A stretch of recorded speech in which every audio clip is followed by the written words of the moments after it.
Bonjour mes petits amis, j'espère que ça va bien, moi non. Je sais pas si vous l'entendez bien ou pas, d'ailleurs je sais pas si vous m'entendez bien tout court, je vais remonter un peu le micro. Je suis malade, histoire de finir l'année en beauté, donc ça me donne une voix de crooner, j'aime beaucoup. J'aime bien quand j'ai la gorge un peu prise, ça me donne une voix de dragueur. Donc voilà, je me suis beaucoup demandé si j'allais vous faire un vlog, j'ai failli vous faire le vlog allongé dans le lit avec ma tisane et mon machin, mais je me suis dit que ça le faisait pas quand même. Donc voilà, vlog de fin d'année, il est temps de faire le bilan. Tout d'abord en ce qui concerne le site en lui-même, il y a quand même eu la complétion du chapitre 1 de Star Wars et le chapitre 2 complet de Star Wars. J'aime cette saga, j'en suis très content, je suis très content de ce que j'ai fait avec l'épisode 2, mais je savais que ça allait être le meilleur passage de la saga, parce que le chapitre 2, il y a tellement de choses à dire dessus, enfin l'épisode 2 que... Bon, je savais que ça allait forcément donner un truc vraiment sympa. Du coup, j'ai un peu peur pour la suite. J'espère que j'arriverai à faire aussi bien. Comme vous le savez probablement, si vous suivez un petit peu les vlogs, pour l'instant Star Wars est en stand-by. La priorité du site, c'est Gamers INC, dont je parlerai un peu plus tard. Il y a également eu la résurrection de Jar Jar Cerberus. Alors ça, c'était assez marrant parce que ça s'est vraiment fait dans la précipitation. À partir du moment où j'ai décidé que j'allais venir sur Paris, je me suis dit, bah, du coup, c'est clair et net que je vais avoir quand même beaucoup de mal à retrouver Kribou. Donc, il va absolument falloir que, si cette saga doit se terminer un jour, ce qui était le projet, c'est des sagas que j'avais clairement abandonné, il y avait des trucs... Mais Jar Jar Cerberus, je me suis toujours dit, putain, c'est con, j'avais de bons sketchs, j'avais de bonnes idées, il faut forcément que je finisse cette saga, quoi. Et là, je me suis dit, c'est la dernière ligne droite. Je pars de chez moi fin mai, j'ai 3-4 mois pour finir une saga. Il faut croire que bosser en speed, ça m'inspire, parce que du coup, j'ai écrit les 6 épisodes pour finir la saga en 4 jours. Je vous avouerai que j'ai très peu dormi pendant cette période. Et j'ai réalisé les 5 épisodes, parce que j'ai réalisé un épisode, et ensuite j'ai enchaîné sur les 5 autres en 5 jours. J'ai fini la saga en une semaine. Je crois que je n'ai jamais été aussi productif. Même à la période Final Fantasy, je faisais 2 épisodes par semaine.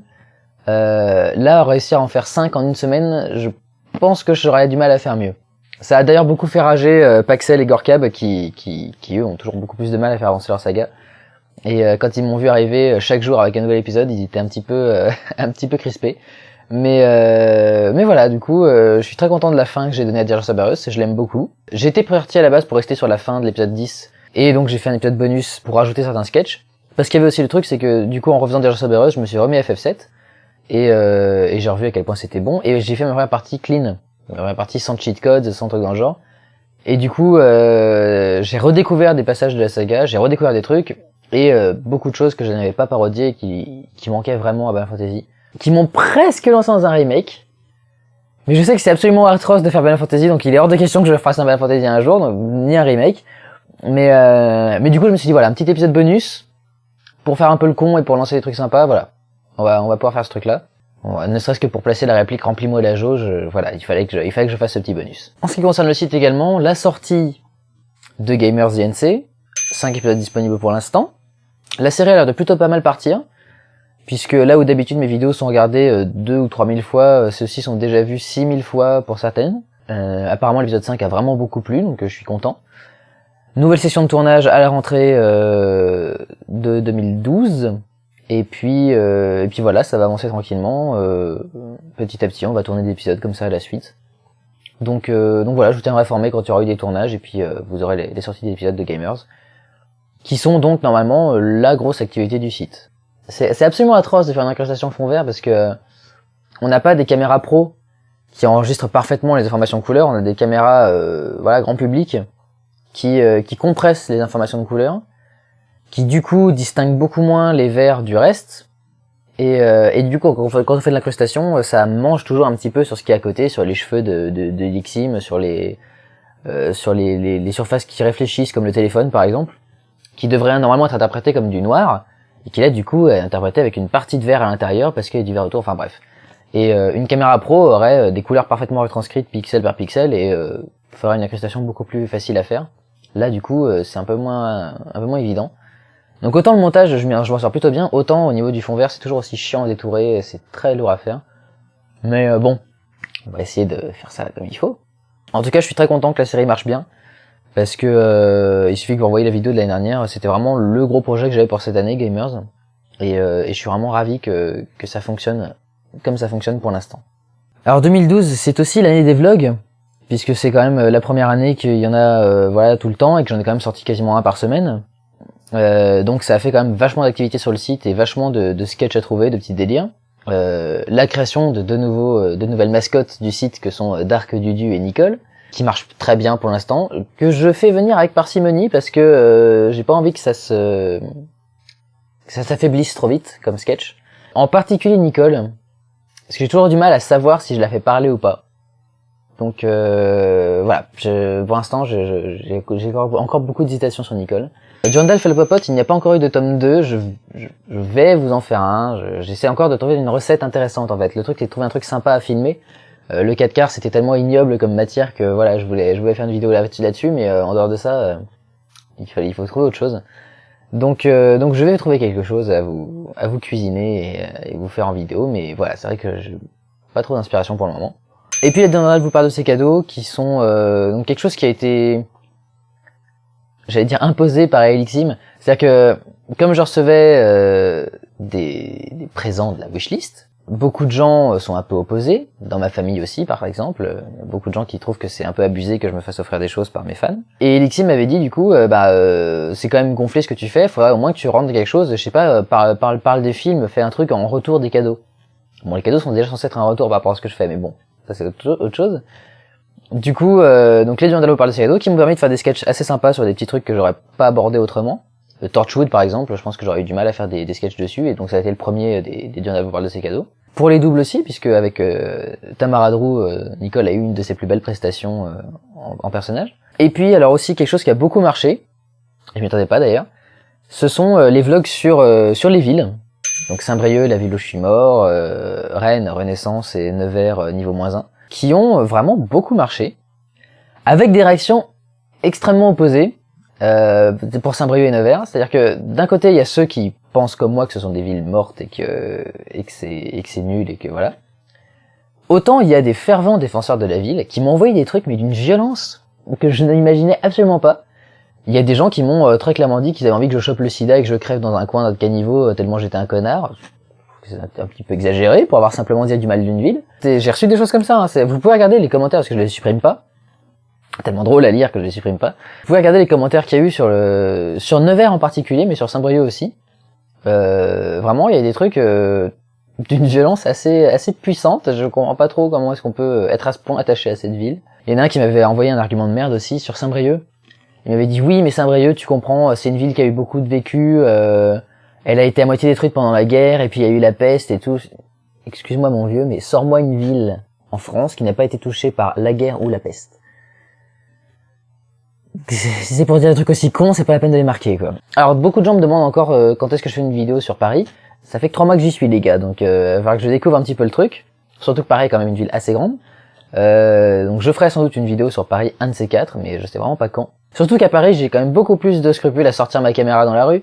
Donc donc on verra bien. Alors tout ça nous amène à parler de ce qui a été mon activité personnelle pendant cette année 2011.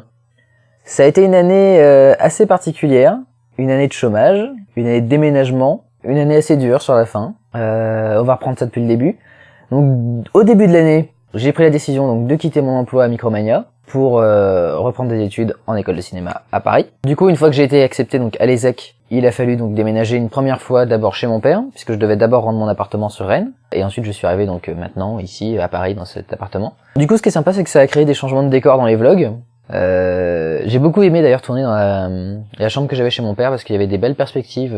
Forcément, il est architecte, il a construit la maison, donc forcément il y avait des perspectives sympas, mais il y avait une belle organisation de l'image et c'était sympa de se promener dans le décor. J'avais beaucoup de profondeur, parce que j'ai un petit peu moins ici quand même. Et oui, donc du coup, passer de 31 mètres carrés à 18, ça change, c'est plus petit. Après, étant donné que de toute façon, je suis soit sur ce fauteuil-là, soit sur le canapé, en train de dormir, c'est vrai que j'ai pas besoin de plus d'espace que ça. C'est pas comme si je faisais du step ou du vélo d'appartement dans mon truc. C'est vrai que j'ai pas besoin d'énormément d'espace non plus, donc ça me suffit largement. Après, c'est vrai que bon, je dirais pas non contre une petite pièce en plus, ne serait-ce que pour pouvoir ranger tous les Blu-ray qu'il y a derrière. Le vrai problème, pareil, en fait, c'est les transports en commun. C'est vraiment le truc qui peut te rendre dingue. C'est là qu'on se rend compte que dans une ville comme ça, bah ouais, louper un métro, ça peut être le bordel, donc du coup t'es bien stressé quand tu prends ton métro et Enfin bref, c'est surtout ça qui fait chier. Mais à part ça, oui, l'acclimatation se passe bien, donc voilà, pas de complaintes là-dessus, pas de problème avec la ville. C'est vrai que j'avais aucune envie de vivre à Paris. J'ai toujours dit que s'il y avait une ville à laquelle je voulais pas vivre, c'était bien celle-ci. Et bon, voilà, on s'y fait comme n'importe quelle autre ville. C'était pas la mort, quoi. Du coup, arriver à Paris aussi, ça a permis de nouvelles choses. Par exemple, le contact plus proche avec Elixim, Paxel et Gorkab. Donc Gorkab qui a toujours vécu dans les environs de Paris, Paxel qui vit en Picardie, mais qui vient dans son école sur Paris, donc on se voit de temps en temps. Et Elixim qui elle vit vraiment sur Paris, pas loin de chez moi en plus, donc du coup on peut se voir très souvent et on se voit régulièrement. Et donc voilà, des gens avec qui je parle depuis très longtemps, avec qui j'ai collaboré, que je n'avais jamais rencontré. Enfin, Gorkab je l'avais déjà rencontré à plusieurs occasions. Elixim je l'avais vu une fois pendant la Japan Expo 2007 ou 2008, je ne sais plus. Oui, Japan Expo 2008. Mais je l'avais jamais revu ensuite. Et là, du coup, voilà, arrivé dans cette ville-là, elle aussi est arrivée sur cette ville pour faire son école, donc le cours Florent. Par hasard, il se trouve qu'on s'est retrouvés dans des endroits assez proches, et du coup, c'est vraiment cool de pouvoir rencontrer ces gens-là que jusque-là, je n'avais connus que sur Internet. Et donc, ça apporte, voilà, plein de choses sympathiques, beaucoup de nouvelles relations, beaucoup d'amitiés qui se lient. Ce qu'il y a eu vraiment de marrant dans cette année, c'est quand même le Dijon Saiten, au mois d'octobre. Je vous invite à revoir toutes les vidéos que j'ai fait. Je les ai revues il y a peu de temps. J'aime bien les revoir parce que ça me replonge dans une ambiance vraiment sympa. Puisque si vous avez suivi mes vidéos de karma, vous saurez que le Dijon Saiten a été le point culminant de mon karma et qu'ensuite ça n'a fait que baisser. Et donc ouais, ça fait beaucoup de bien de revoir cette ambiance-là. On a vraiment passé un super week-end avec Elixim, Paxel et Gorkab. Les gens ont vraiment été géniaux. C'est vraiment quelque chose qu'on a envie de refaire. Bien sûr, je vous en parlerai si ça doit se refaire, et c'est vraiment quelque chose qu'on a envie de refaire parce que, ne serait-ce que pour le moral, ça fait énormément de bien au moral d'être chouchouté pendant un week-end entier. Enfin voilà, vraiment une très bonne expérience et voilà quelque chose qui nous laisse des souvenirs assez marquants et qui sont vraiment bien quoi. Des problèmes aussi pour organiser le site parce que autant quand je bossais, j'avais pas de devoir à faire chez moi, donc de toute façon voilà quoi, j'étais tranquille dès que je finissais le boulot. Même si je finissais tard. Au chômage, évidemment, j'ai eu que ça à faire, donc c'est pour ça qu'il y a eu une espèce de période dorée du site pendant le début de l'année. Et puis là, quand j'ai repris les études, du coup, ouais, n'empêche que d'aller au cours tous les jours, avoir des trucs à regarder en revenant, des trucs à faire, des trucs à remplir, pas mal de films à voir, et de développer une vie sociale, ce que je n'avais pas jusque-là. Mais les rencontres que j'ai fait à l'école m'ont développé en moi ce besoin de vie sociale et de choses comme ça. Donc pas mal de choses qui du coup bouffent pas mal de temps, donc difficile de gérer le site à côté. Je fais de mon mieux. J'ai dû décaler les sorties au samedi parce que généralement du coup en semaine j'ai pas le temps d'y penser sinon. Vraiment un gros changement de rythme. Et puis il y a eu la fin de l'année, ma chute de karma énorme, ma dépression pendant quelques temps, qui m'a vraiment bien démoli quand même. Assez dur de s'en relever, mais j'y travaille quand même plutôt bien. Je pense que je suis plutôt pas mal ressorti du gouffre en ce moment. D'autant plus avec votre aide et avec celle de toutes les personnes que j'ai citées précédemment. Donc ouais, l'année se termine quand même sur une note assez merdique. D'autant qu'en plus là, vous voyez, je tombe malade juste pour le premier de l'an, alors que j'étais très bien jusqu'avant. Voilà, on va voir ce que nous réserve 2012. Essayer d'en faire une bonne dernière avant la fin du monde. Je sais pas trop quoi vous promettre. L'année dernière, je vous ai promis une version 6 du site. Il se trouve que Traskin m'a très clairement dit maintenant que il aura pas de quoi finir le site. Ce qui est dommage parce que le site était vraiment très bien avancé. Si jamais vous avez de bonnes connaissances en codage, parce qu'on était parti sur des trucs un petit peu élaborés quand même, avec un site qui se gérait un peu tout seul, enfin qui me facilitait beaucoup la mise en ligne pour moi. Si vous avez des connaissances, proposez-vous, mais j'en ai déjà pas mal qui sont proposés. Et puis moi je vous mettrai en contact avec Traskin qui vous évaluera pour savoir si vous valez quelque chose du coup en création, parce que voilà, faut que je sache si vous pouvez tenir les engagements que lui avait tenus à la base. Bien entendu, je vous souhaite une bonne année. J'espère qu'elle sera pleine de bonnes choses, qu'elle va bien démarrer. Moi du coup je vais essayer de commencer la mienne comme il faut et puis de la faire partir comme il faut. Et puis voilà, écoutez, je sais pas trop quoi vous dire, en plus je vous avouerai que je suis vraiment malade. Passez de bonnes fêtes. N'abusez pas trop bien sûr, je vous le redis comme l'année dernière. Et puis je vous retrouve en bon état l'année prochaine. Ciao!